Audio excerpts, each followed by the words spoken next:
ఒక నటిగా నేను చక్కని కథను, నా పాత్రను జాగ్రత్తగా ఎంపిక చేసుకోవాలి. జీవితంలో నేనెన్నో పాత్రలు ధరించాల్సి వస్తుంది. నిజ జీవితంలో ఒక ప్రియమైన కోడలిగా, ఒక శ్రద్ధగల భార్యగా, ఒక ఆడపడుచుకు మంచి ఫ్రెండ్గా ఉండాలి. నేను పుష్టిగా చక్కని ఆరోగ్యంతో ఉన్నప్పుడే ఇది సాధ్యం. ఇంతే ముఖ్యం నా కుటుంబ సభ్యుల ఆరోగ్యం కూడా. నేను ఆరోగ్యంగా ఉండాలంటే రుచిగా శుచిగా తినడం ముఖ్యం. మంచి ఆహారం చక్కగా తినడం విషయంలో నా కుటుంబం చాలా జాగ్రత్తగా ఉంటుంది.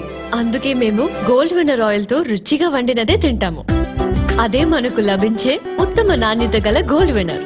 ఒక ఆరోగ్యకరమైన శరీరానికి అత్యవసరమైన vitamin E, essential fatty acids gold winner లో ఉన్నాయి. నేను ఆరోగ్యాన్ని, రుచిని మిస్ అవ్వను. గోల్డ్ విన్నర్ కి ధన్యవాదాలు.